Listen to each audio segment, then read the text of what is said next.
Hello everyone. It is a pleasure to introduce our last speaker for this session, Kenneth Golden from the University of Utah. The title of his talk is Fractals in the Sea Ice Systems. Thanks very much, Mrinal, and thank you to Mrinal and William for organizing such an interesting set of talks. So I'm going to tell you about a lot of different kind of fractals that appear in the sea ice system.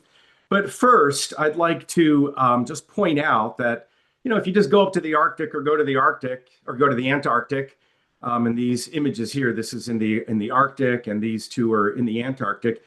You might think that sea ice is just a hunk of ice. What in the world could it possibly have to do with mathematics, let alone fractals? However, if you actually go into the microstructure of sea ice, you realize that it's a complex composite material. When you freeze seawater, you can't incorporate the salt into the crystalline structure of the ice, and so the ice tends to reject the salt, and what's left over is these submillimeter scale brine inclusions. And this is actually now on the micron scale, really focusing in on these using scanning electron microscopy.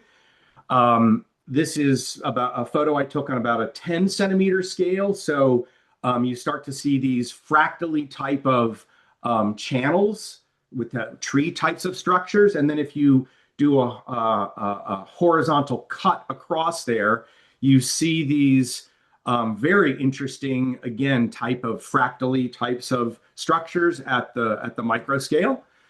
And here's a better look at this. Here's the one I just showed you, and here's one that I took. And very interestingly to me, and I've never really investigated this, but this looks extremely close, this cross section, to diffusion limited aggregation, which is here. And again, I've never investigated this connection, but I think it's something of interest.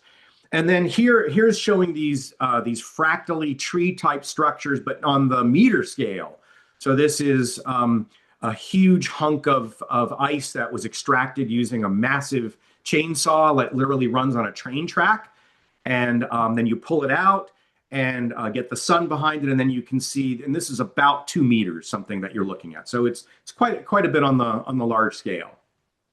So in general, sea ice is a multi-scale composite material exhibiting complex structure pretty much over the range of almost 10 orders of magnitude, from the submillimeter scale all the way up to the scale of global scale, up to the scale of the Arctic Ocean or the Southern Ocean around Antarctica. Here's these brine inclusions. Here's some of our initial work. We were the first to develop an X-ray tomography method so that you could mathematically analyze the details, the microstructure of the brine, the porous brine inclusions.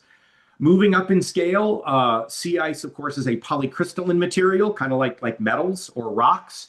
It has a very the polycrystalline microstructure, however, depends strongly on the conditions under which the ice was formed. This is so-called columnar ice formed under quiescent conditions, and this is fine-grained granular ice in Antarctica that forms under more wavy, turbulent types of conditions. Again, moving up to the meter scale, here are these brine channels. And then something I will discuss at some length is melt ponds on the surface of Arctic sea ice. And again, this makes the surface of the ice look kind of like a two-phase composite of, in the spring and summer, of ice and water. And then up on the biggest scales, this is the ice pack itself, which has fractal structure. And viewing, this is from a ship or something, and then this is an image from space, where again I view the sea ice pack as a hierarchical granular composite, where the grains range in size from a few centimeters up to 100 kilometers, say. Okay, so what this talk is about is to give you a very brief tour of recent results on multi-scale modeling of primarily the physical properties of sea ice, but the biology is intimately related. That's one of the fascinating things about sea ice, is how inextricably intertwined the physics and the biology are. and we'll go from the micro scale to the meso scale to the macro scale on the scale of the Arctic Ocean. And again, through this lens of fractal geometry, as these fractal structures kind of appear naturally throughout the sea ice system. And here's just a little, sort of a few pictures of sea ice showing the Sierpinski carpet, the Sierpinski triangle, which has an exact result of log 3 over log 2 for its fractal dimension. Here's sort of river systems, ferns, and snowflakes. And I've actually taken, I've never actually been kicked out of a grocery store, but I have taken lots and lots of pictures in the vegetable section on these like Romanesque broccolis, which I think have just a fascinating fractal structure. So here's these sub-millimeter scale brine inclusions. This is about a centimeter across. And one of the fascinating aspects of sea ice is the dramatic change in the volume fraction or the porosity and the connectivity and the geometry of these fluid inclusions as temperature changes over a relatively small range. So here's very cold sea ice, no pathways through the brine, through this fluid microstructure, -6 Celsius, 7%, 7.5% porosity, and fluid can flow through there, but it has to go through these bottlenecks. And then here at much warmer at over 14%, and you have many fluid pathways through the brine microstructure. And fluid through this porous microstructure is incredibly important. One of the very unique things about sea ice is all the fluid processes that are going on inside the ice. In other words, it's not just a hunk of solid ice, not by any means.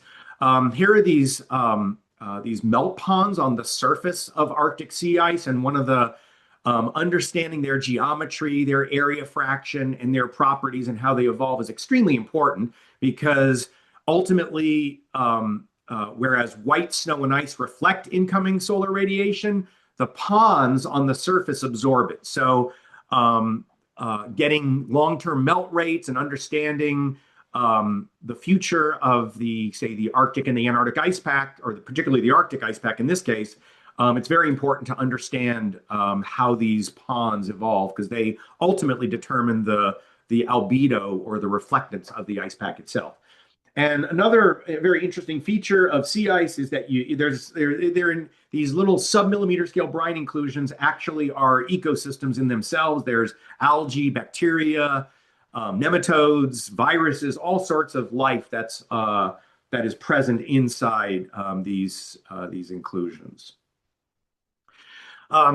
One of the key physical features of sea ice is effectively what I discovered on an Antarctic expedition back in 1994, out on the ice in the middle of the night in a huge storm, is effectively the on-off switch for fluid flow through the sea ice. So for brine volume fractions below about 5, or porosities below about 5%, the columnar sea ice is effectively impermeable to fluid flow, and it's permeable and increasingly so for brine volume fractions above about 5%, and that's for that columnar ice. This percolation threshold value, the porosity of about 5%, it turns out through something called the Frankenstein-Garner relation that corresponds to a critical temperature of -5 Celsius for a typical bulk salinity of 5 parts per thousand, keeping in mind that seawater itself is about 35 parts per thousand. So sea ice is a lot of that brine has been rejected. And this has become known as the rule of fives. Again, that's for columnar ice. And however, we have a new result. I conjectured it in 1994. It was published in 1998. We tried to do the first experiments in 2007 on granular sea ice to see about the higher threshold and actually a very different kind of microstructural properties. And finally, we're almost about ready to publish. It's in minor revision right now. Finally, the paper that establishes this 10% threshold for granular ice, which plays a very big role in these biogeochemical models and algal bloom models and so on. And in other words, in dynamical systems models that describe the evolution of algal blooms within the sea ice.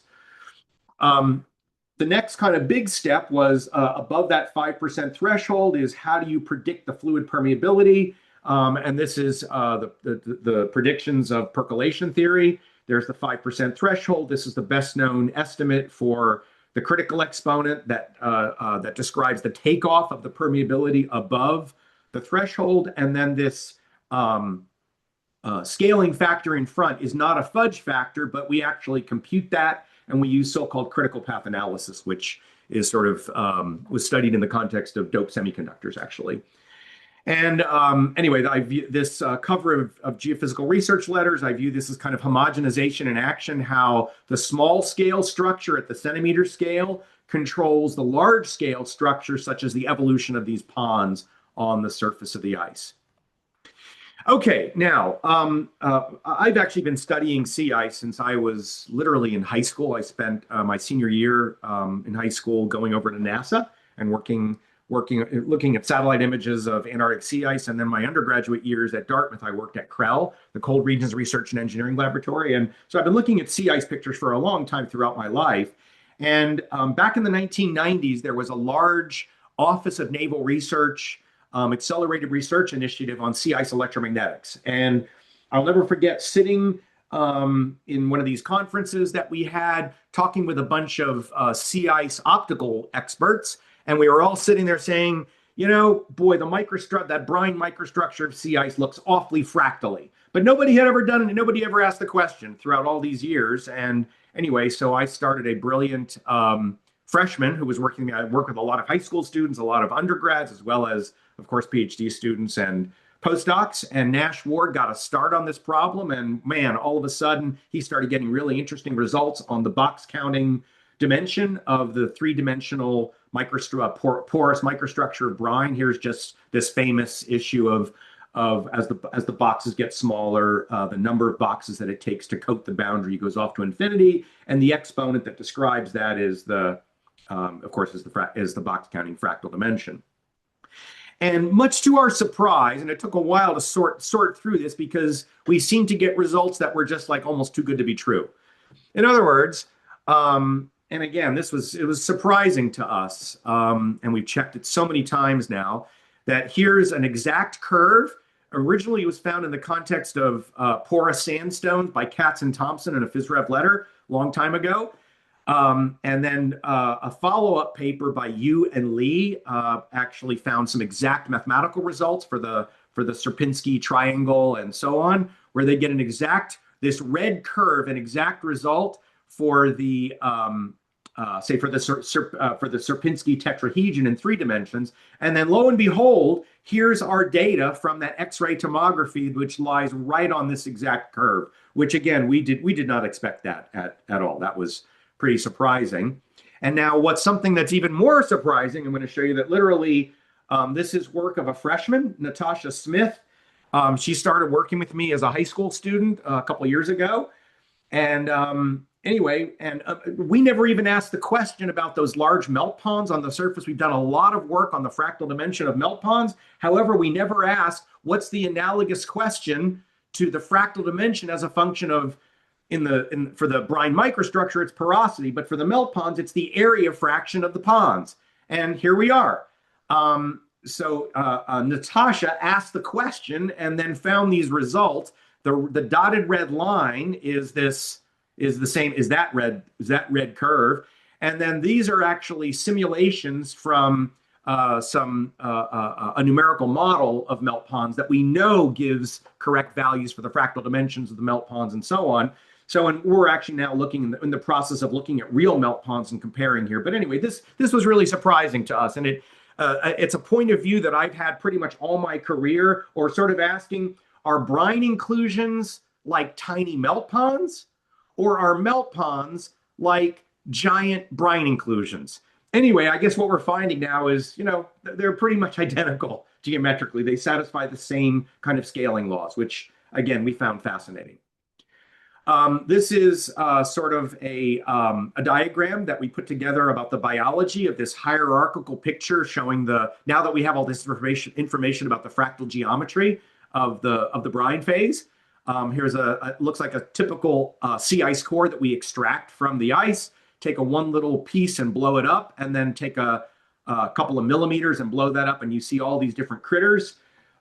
bacteria, diatoms, algal diatoms, flagellates, rotifers, nematodes, and so on. And then here's actually, so we've had something, we've had a large NSF training, research training grant, an RTG that we got in 2022, and it goes through 2027. And we've had two, what I call Arctic mathpeditions, where we brought, the first time around in 2024, we brought 7 math students from high school up to PhD working on theoretical mathematical research on sea ice, and then to immerse them in field experiments up in the Arctic on the physics and the biology of the sea ice. So this is sort of showing some of the algae at the bottom of the ice core. Here's a nematode, here's some algae, and more algae. So these are photos that we took from the ice that we extracted on our mathpedition. Okay, now the algae that lives in there, they secrete a so-called like this algal goop, this extracellular polymeric substance. Here it's been stained blue, and there's a pinnate diatom. And what it turns out is it makes the brine microstructure even more fractally. It turns the pore size distribution from a classic log normal to a bimodal log normal, and you get these more fractally types of images, excuse me, when this EPS is present. In other words, how does the biology affect the physics of the ice? And I had a PhD student, Kyle Steffen, who wound up going to University of Texas with Clint Dawson, and proved some rigorous results on how this change in the microstructure of the inclusions changes the permeability of getting rigorous bounds, as well as developing a so-called random pipe model that we can see the drop in fluid permeability. Okay, so as I said, we've done a lot of work on melt ponds. In fact, we worked on the fractal geometry of melt ponds long before we even attempted to try to do it in 3 dimensions on the brine inclusion. And so again, these ponds are very important. There's an awful lot of work on them because they do ultimately, for long-term predictions of what the ice is going to do there, you have to get it right, basically. You cannot leave out the effects of melt ponds. And when I looked at pictures like this, I spent a lot of time in melt ponds up in the Arctic, sort of. Anyway, and I looked at these and said, I say, hey, that looks like a fractal to me. And but nobody else had ever asked that question, really. And so we got into the business of asking, are there universal features of the evolution of melt ponds that are similar to phase transitions in statistical physics, such as fractal microstructures?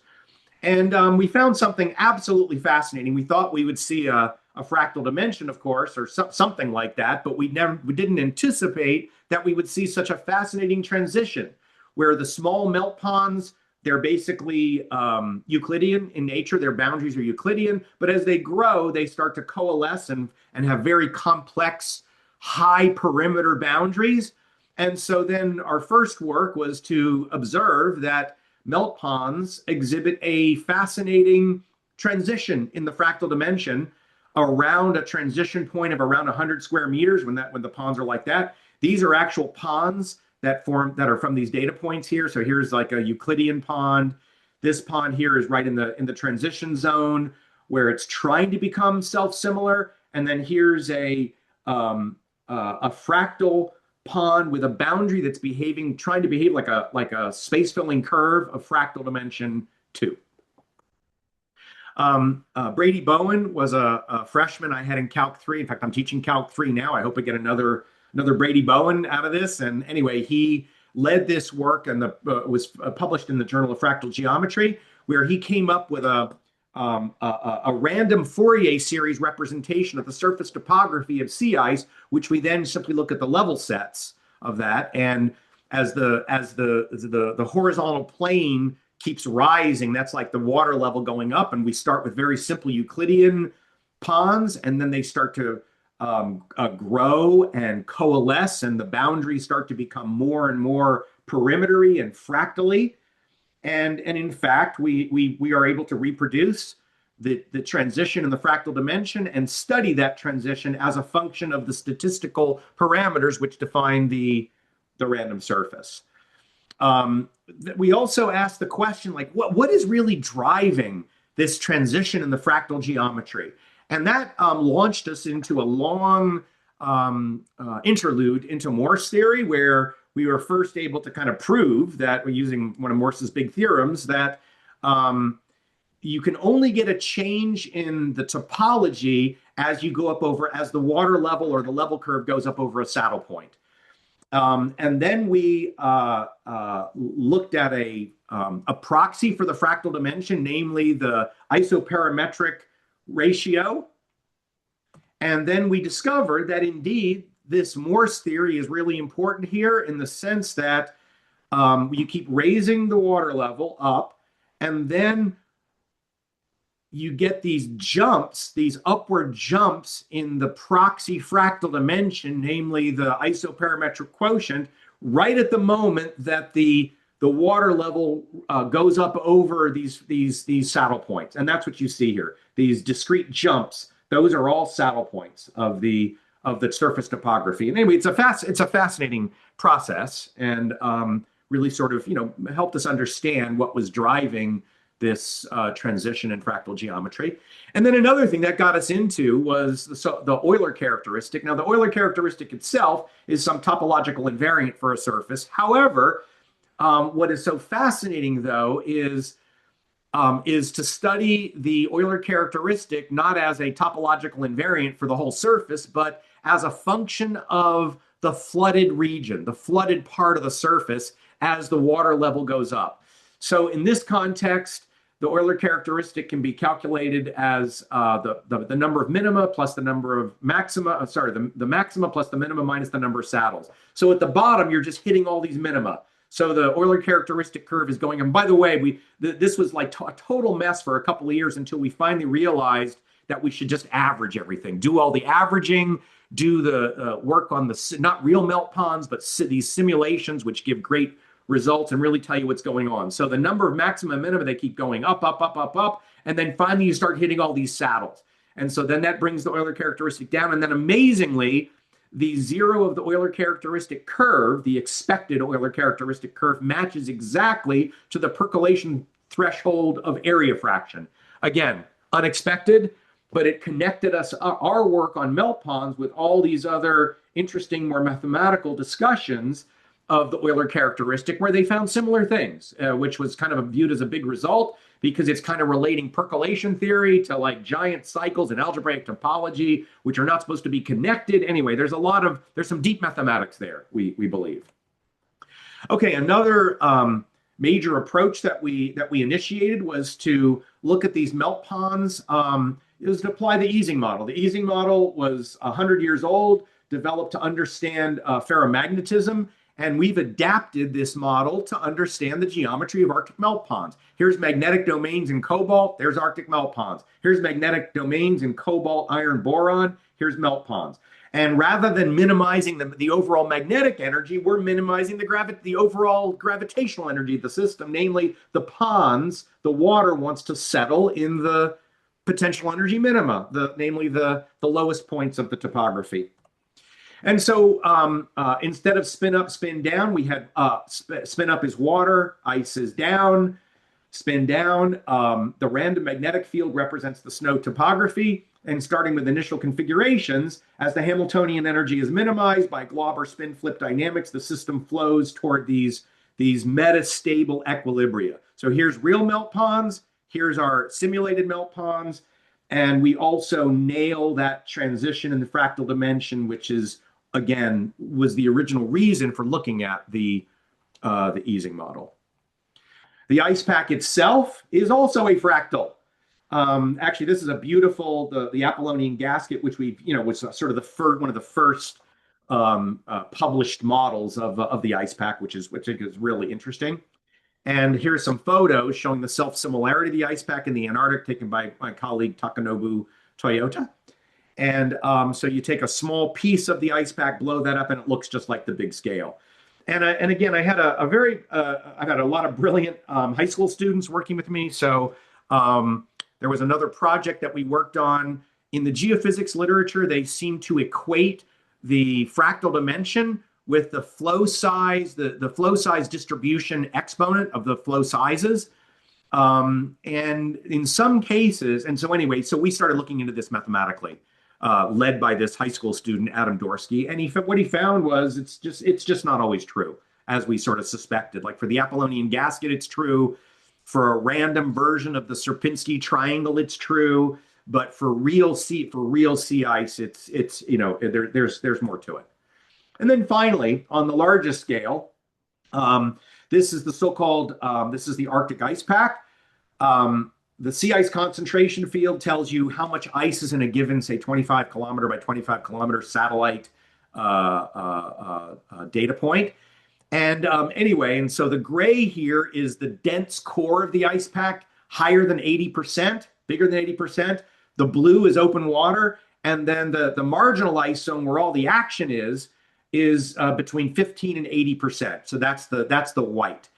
And it's a biologically active region.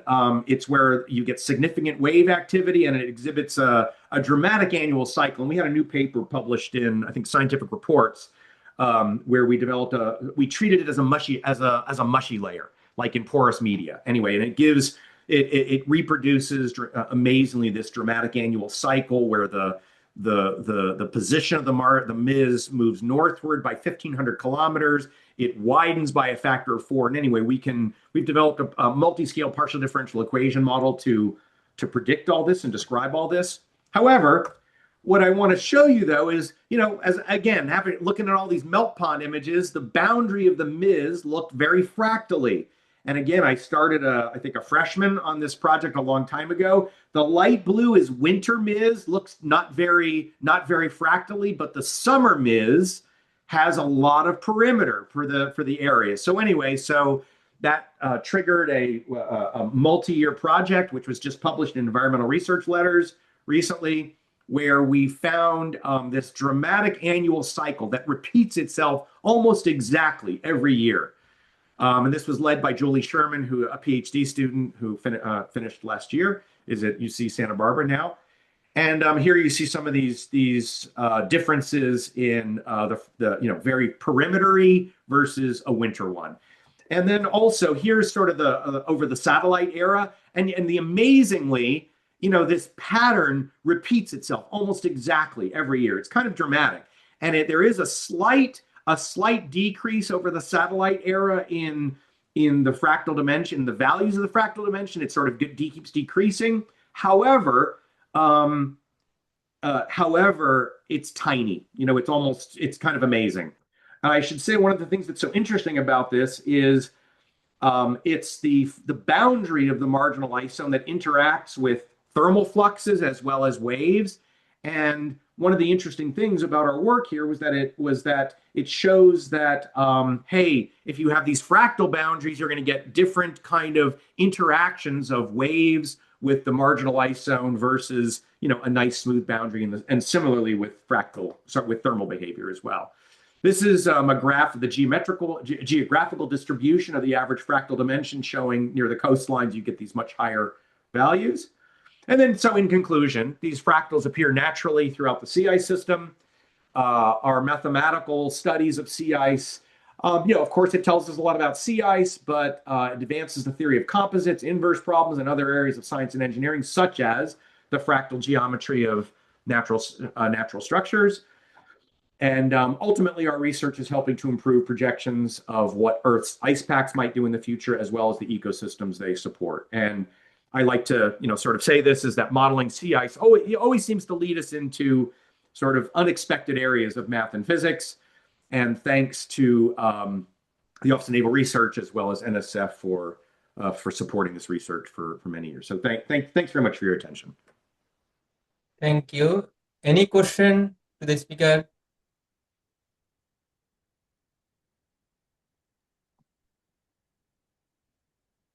I have a general question on how to think about the physical dimensions of fractals. So when you doing these measurements, because when you teach dimensional analysis, we're thinking, we typically say that we look at powers of length and mass and so on. When you're doing these measurements and you're looking like a length or something, are we supposed to think of like a length to some fractional power, or what's the connection with physically measuring something in that sense? If that question makes sense. That's really interesting. there's a slide that I had actually. I was going to put it in and I just didn't. It was, kind of just a primer on fractals about it goes back to Lovejoy's work on the boundaries of clouds and rain regions. And basically he relates the perimeter, I guess, to the a length scale, but to a weird power, And so from that, that's one of the things that I always keep in mind is what you're talking about, like these, an unusual exponent for but how you relate a perimeter or a surface area to a length scale, which tells you all sorts, interesting information about the structure there. And this is particularly important for like the algae that live there. Like for example, they're linear. How is the linear dimension related to the surface area? Because sometimes they want to attach themselves to the surface. So this new information about the fractal dimension gives you information about their localized habitat. Now there's another aspect to your question, and that is, and we haven't done a lot with this. However, we do have some work going on this. And that is, how do the physical properties such as fluid permeability or electrical conductivity, how do they depend upon the fractal dimension? And there's a lot of work on that, in say fractal porous media, sandstones, and so on. So that is of particular interest to us. Now that we have some real information about the fractal properties. We also have other studies from going way back in my history about what does percolation theory tell you about fluid permeability, electrical conductivity, and so on. And what we need to go back and do now is, how do all those results interact with our findings on fractal dimension and some of the classical literature on, if you know information about the fractal dimension of your porous medium, what does that tell you about the fluid permeability, for example? So, we have yet to go back and look at those kinds of things. Anyway, hope that answers your question, Patrick. Neat. Yeah, very fascinating. Yeah, cool. Very nice work. Yeah. Any other question? If not, let us thank the speaker again. Thanks, everyone.